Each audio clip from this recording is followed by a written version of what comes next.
আমার আজকের নিবেদন স্বরচিত কবিতা জীবনের রং মশাল। জীবন কি সত্যি কথা বলতে এর সংজ্ঞা দেওয়া খুব কঠিন। Because life can be perceived but cannot be defined in the true sense of the term. অর্থাৎ জীবন বোঝা যায়, আসলে তা আমরা উপলব্ধি করতেও পারি, তবে শব্দটিকে সত্যিকার অর্থে সংজ্ঞায়িত করা যায় না। তবুও আমরা বায়োলজির ভাষায় বলতে পারি, সজীব বস্তুর বৈশিষ্ট্য ও পরিবেশের সঙ্গে তাদের বিক্রিয়ার বহিঃপ্রকাশই হল জীবন। জীবন বড়ই বিচিত্রময়। আমরা আমাদের জীবনের প্রতিটা মুহূর্তকে উপভোগ করতে চাইলেও কোথাও যেন আমাদের এই জীবনের টানাপোড়েনের মধ্যে প্রত্যেকটা মুহূর্তকে সঠিক সময় দিয়ে উপভোগ করা হয়তো বা সম্ভব হয়ে ওঠে না। কিন্তু আমাদের এই গতিময় জীবনে অনেক ঘটনাই ঘটে, আর এইসব বিভিন্ন ঘটনার মধ্যে কিছু বাস্তবিক ঘটনা যেমন থাকে, আবার ঠিক তেমনি কিছু অবৈজ্ঞানিক ঘটনাও ঘটে থাকে।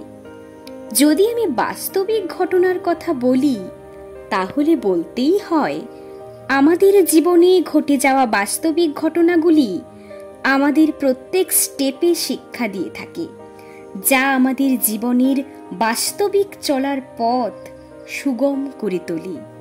আবার ঠিক সেই রকম কিছু অবৈজ্ঞানিক অবাস্তবিক ঘটনাও ঘটে থাকে। অবৈজ্ঞানিক ঘটনা বলতে অ্যাকচুয়ালি যেটা বোঝায়, যেসব ঘটনার সঙ্গে কোনো সায়েন্টিফিক লজিক থাকে না, সেই সব ঘটনাগুলি হলো অবাস্তবিক অবৈজ্ঞানিক ঘটনা।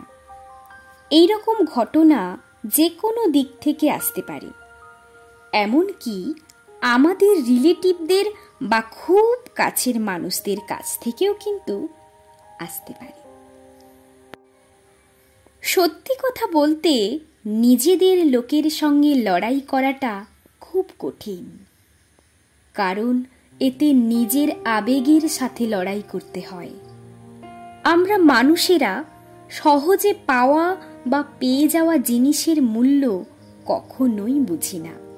ঠিক সেই জন্যই হয়তোবা আমরা আমাদের জীবনের গুরুত্বপূর্ণ জিনিসগুলো খুব একটা সহজে পেয়ে যাই না। তার জন্যে আমাদের সঠিক পরিশ্রম ও অপেক্ষার অর্থাৎ ধৈর্যের পরীক্ষা দিতে হয়। তাই জীবনের চলার পথটা সোজা নয়। আমাদের বাস্তব পরিস্থিতির মুখোমুখি দাঁড়িয়ে লড়াই করতে হয় প্রত্যেক মুহূর্তে, যা সত্যিই আমাদের কাছে খুব একটা সহজলভ্য নয়, কিন্তু তবুও করতে হয়। আসলে বেঁচে থাকার জন্যে লড়াই, অর্থাৎ বিজ্ঞানী ডারউইনের মতে অস্তিত্বের জন্য সংগ্রাম। এই বাস্তুতন্ত্রের টিকে থাকার জন্য লড়াই। প্রতিটা জায়গায় প্রত্যেক মুহূর্তে আমাদের লড়াই করেই সাফল্যের শীর্ষে পৌঁছতে হয়। হয়তো এটাই রিয়েলিটি, আর এটাই সত্যিকারের জীবন। নমস্কার।